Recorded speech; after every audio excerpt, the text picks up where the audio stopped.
Hello， 大家好，这里是德宝动态设计。今天想继续跟大家分享一些 C4D 一些基础的一些不为人知的或者是鲜为人知的一些小技巧。好，我们今天讲的一个主题就是关于书签。这个书签它分两部分啊，一个部分是在这个对象面板里面，它这里有个书签，然后这个动画曲线面板这里面，它这里有个书签。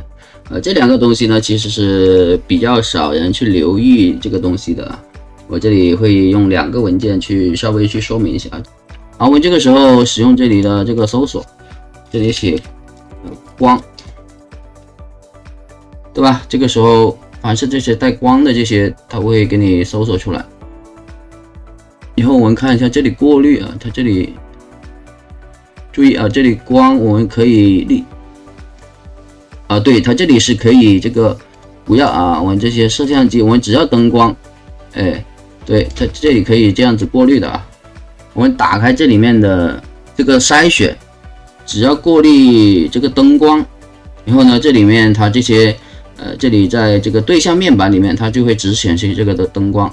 好，我们这个时候用书签，我们再添加个书签，我们再管理一下书签。我们把这个改成这个光，这里是喇叭啊，这个喇叭的话，我们可以把它先删掉。好，我们再来搜索一下，这里叫喇叭。OK， 我们要搜索的这个类型是物体，是多边形，光这些不要，这个空白要。这个时候我们就把这个关于喇叭这些物体可以把它这样子过滤出来。好，我们这个时候再添加一个书签，增加书签，管理书签。好，我们这个叫喇叭。OK， 好，我们这里把这个搜索这里关掉。注意啊，这个还有一个这里面板有一个需要说明的，就是例如现在这样，这玩意怎么不见了？不知道大家有没有试过这样子的啊？你会发现，怎么不见了？我这里怎么搞的？怎么出来？对不对啊？其实它在这里啊，这里有个，你把鼠标放在这里，它这样可以拉出来啊。这个是顺带说明一下的啊。有时候你误操作，你找半天搞不懂，怎么这玩意不见了啊？在这里啊，这是一个小细节，好吧？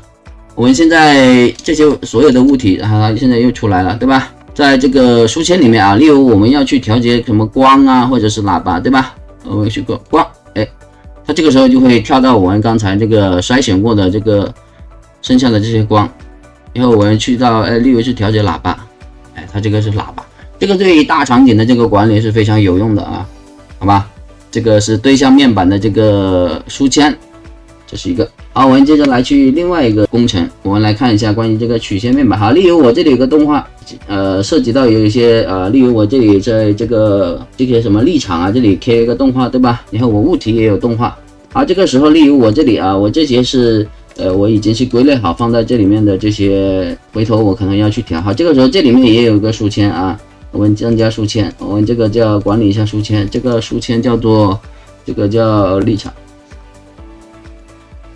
好，我们这个时候再把它显示到这个曲线面板。好，这个时候我们这里这个物体来到了这里，然后我这个叫做碰撞体，我们再添加增加一个书签，我们管理一下书签，我们这个叫做碰撞体。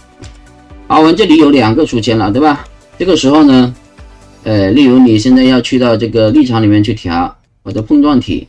你物体越多动画曲线越多，这个时候这个书签的它的作用就能体现出来了。这个就是关于书签的这一个运用一个是对象面板，一个是这个曲线面板，它这个两个地方书签对于你这个场景里面的这个管理是非常有作用的啊。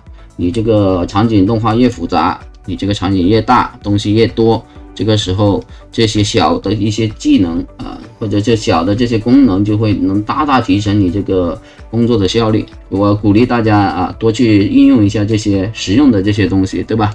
不要老去看一些什么很牛逼的这些什么教程但是你连这个基础的这些功能你都没有掌握，你看再多什么很牛逼的、很牛叉的这些教程，其实于事无补的，因为你连基础都不会，对不对？好吧，这里是德宝动态设计，这里分享有趣、好玩、实用的这些C4D技能。好，感谢大家的观看，我们下次再见，拜拜。